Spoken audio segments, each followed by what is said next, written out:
Alright, and to apply this, you want to concentrate on the dry areas if they have combination skin.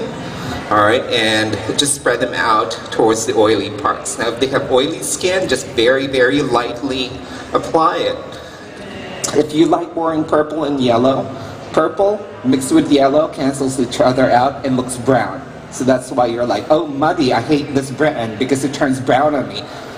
Well, you know, just like you're the one who turned that color brown because you mix purple with yellow and that turns to brown. Alright, so much like this one. Alright, so hot pink right into a cantaloupe color. If you mix that together, you're going to get like a rose color.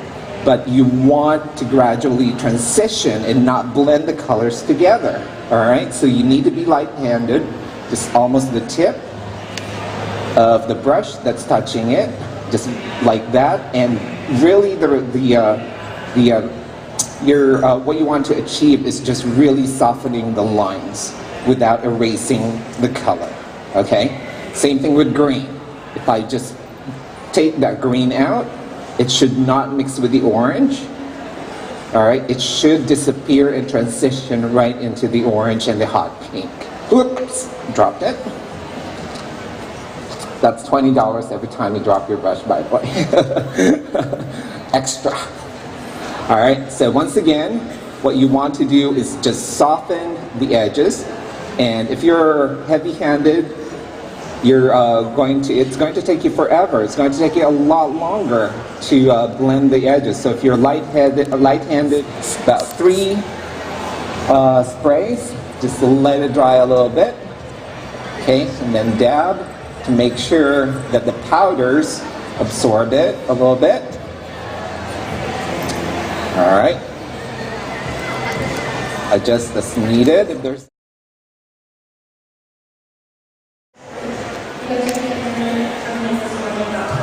so hopefully I glued them enough. So I glue them with Prose. You can also glue with Taluses, but it's a bit of a stronger product again. Prose, it does the trick really well. Okay, we're just coming out of IMATS. It's the first day, after the first day. All these lovely ladies are lined up. I'm watching them get their makeup done all morning.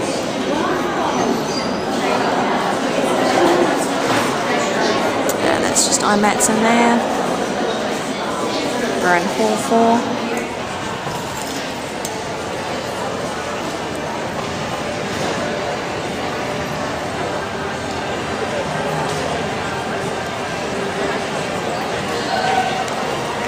Good, okay, or your wrist, okay, and I'm going to take the black crayon and do the same thing to her throat, okay, and then I'm going to make a couple of marks, not a lot, just like that, okay, and we did it down here on her wrist, like that, the jagged.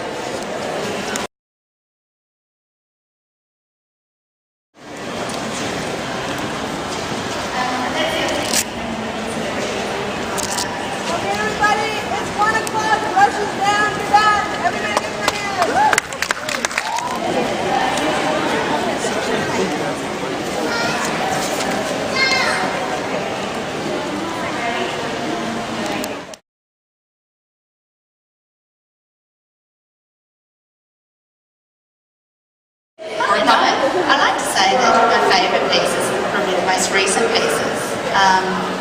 There's been some pretty amazing times, like I did a job for Mont Blanc, which I think they've showed the image earlier.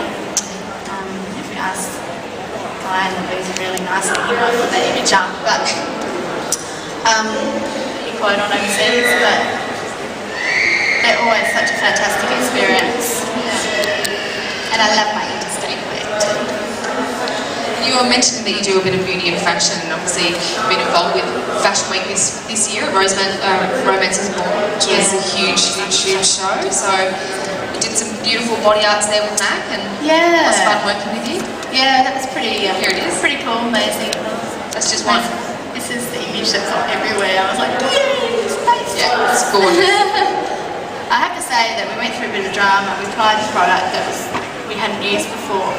And I don't know why, but someone gave it to us and said, here, use this, it'll be great. And we used it, and it booth, and like I like a product that continuously blends and you can work it. I like to be able to get my hands into it.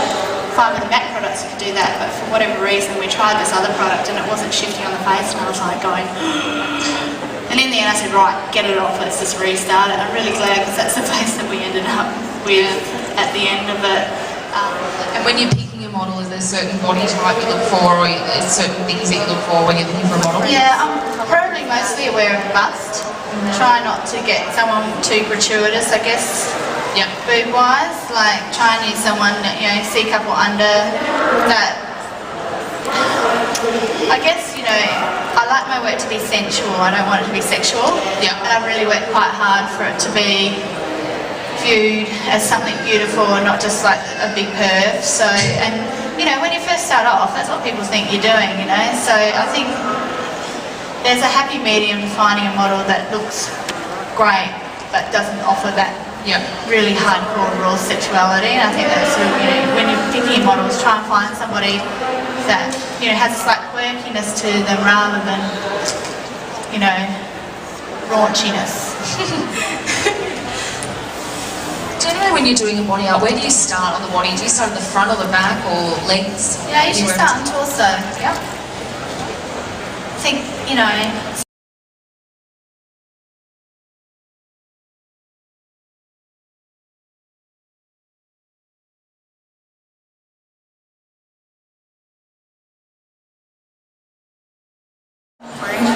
Isn't it frustrating when you do your friend the first time and she has that downcast, droopy shaped eye and you're like, oh, it's like, oh, how do I do this?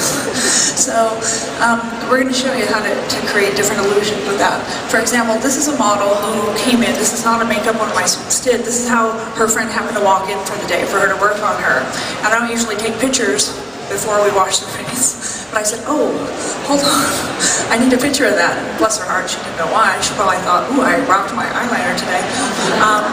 But she can see, I mean, what would you say her eye shape is?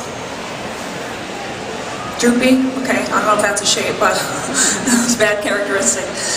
Her eyes do look downcast, but I can tell just by looking at her, if we just remove that dark liner and instead of pulling and extending that dark line down, because our attention follows lines and angles, and those are pointing down, of course, and you go to the next slide, we just removed her eye makeup, we tweezed her brows, put liner on her inner rim, which is dark, which happens to be pointing upwards and out instead of, you know, so much on the bottom, and just a little bit of shadow and mascara, and it's a whole different illusion. So corrective makeup, like I said earlier, is known as the science of light and dark. So it has to do with all those balls and graphs and things that you shaded forever in the grayscale. But it's also known to most makeup artists as contour and highlighting. Now this is a model I did on the right. She wouldn't give me a before picture, so I stole that off her Facebook. So, but you get an idea. Of course, she's a model. She's beautiful. Okay, it doesn't take a lot of talent to do somebody fabulous. You know, some of us get lucky and do work with beautiful models and celebrities early in our career. And I find that truthfully, sometimes those people end up with the less talent because they don't have to think. There's just, you know, I work with Cindy Crawford and other top models too. It's like I can't take that much credit. She's a supermodel. But when you look at different people creating a different illusion is really our goal. And it's really rewarding to have a celebrity look at you and say, wow, my eyes have never looked like this before. And if they've had their makeup done 10,000 times, that's quite a big compliment. And that should be your goal as a makeup artist, not just to put blush where blush goes, shadow where shadow goes. A lot of makeup artists fall into that rut where they just grab the next product. And that's really not what true artistry is about. So if anything, I would love to inspire you guys today to really look at a face and analyze it and think about it quite differently with these concepts that I'm going to talk about. Now here's another model that one of my students did. This is her mother actually. And we have a corrective makeup lineup, which means you have to find someone who has not the epitome of beauty. I hate to say bring your homeliest friend or neighbor, but that's kind of what people plan to do, because our goal is to create at least a difference in 5 features. So, you know, to change the face shape, the eye shape, the spacing, the angle, the brow, the symmetry, and whatnot. And you can see in our after picture shadows. The ones you create, as long as with the right color and the right blending, your mind will believe it. It will really truly believe that the bone structure is different. So you can see her bad under eye creases. Does anybody know what that's from? How many of you have that? Allergies? Oh, gee, what a coincidence. Yeah, that's actually from rubbing the eyes really hard a lot. Now, some people are more susceptible to it, but we all have fat tissue around the eyes. But you got to think about what like a skeleton and a skull. When you keep rubbing and rubbing, you're actually pushing that little fat tissue down and away. So it's all kind of right here. And this is puffier and this is deeper. So stop rubbing your eyes. So eye makeup remover, really use it. Products have to be photo friendly. How many of you had a picture you did of yourself? You thought you looked amazing at a party. You get it back and you're horrified because your head is like 5 different shades, right? Too much lighter. It gives you what I call the ET syndrome because your head looks like this. Really close to the camera now because it's so light. So the makeup artists everywhere do that. They're in denial. They say, oh, the photographer was bad. He didn't know how to light. The model had bad skin. We need to own it. No, it's called, I can't afford good products in my kit. Okay? If you don't understand what's photo friendly or not, in my opinion, you shouldn't be doing print work and blaming everybody else in the industry. We know what ingredients are not photo friendly. Do you? Do you know in Australia? I know we kind of know out there, but people still want to pretend it's a mess sometimes. So highlights can be shimmer, by the way, but shimmer not good on some people. If you're really dehydrated, oh, big pores, oh, don't do it. It's really, really bad. Furry face, oh, really bad idea. Okay, next. Now, here's some examples. Poor Beyonce, she had a lot of bad makeups in her day. Now, in PowerPoint you can't hardly see, but like that girl in the blue shirt in the one corner, her face is literally purple in the picture and her body's really tan. But those are those ingredients, if you weren't aware, the titanium dioxide, mica, zinc, pava, anything with oxides. Now, let me clarify, all the products that have this in it, which is just about everything, are fine for TV work, it's fine for TV film. This is flash photography is what I'm addressing right now, is where all these ingredients are put in there typically as what they say as a sunscreen or sun filter, but what they do is they're like ground particles, and what happens is, it does reject the sun. So if you have it on, the sun hits your skin and it reflects back, so you don't sunburn. We kind of know that, but it's like those little ground things also reject the flash of the camera, and that's what flashes back and you get that really white look. So depending on the ingredients and quality, the face can even go not just light, but sort of pinkish, sort of grayish, sort of bluish, sort of purplish, depending on the ingredients. So that's what you'd want to avoid. Yeah, the wrong color, perhaps. Okay. Contour is creating the illusion of a shadow, not color. Orange is not a shadow. When's the last time you walked down the street and your shadow was falling and it was orange? Okay, never. So, this is the hair brush. So again, I've got clients here because he's standing right over there. I don't want a hair, I mean, you might as well too, but I don't want hairs to come out of your face. It's really, really important. Plus also too, when you buy a brush tip, it's important to balance it on the top. It's tip, with pressure. If you put it on the stick,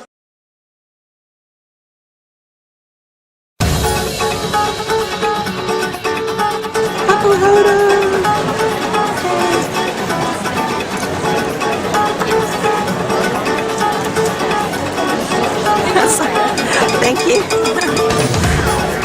Yeah, they're gorgeous.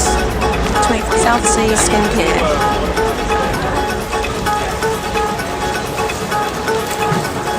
IMATS bag. I'm going to fill that all up.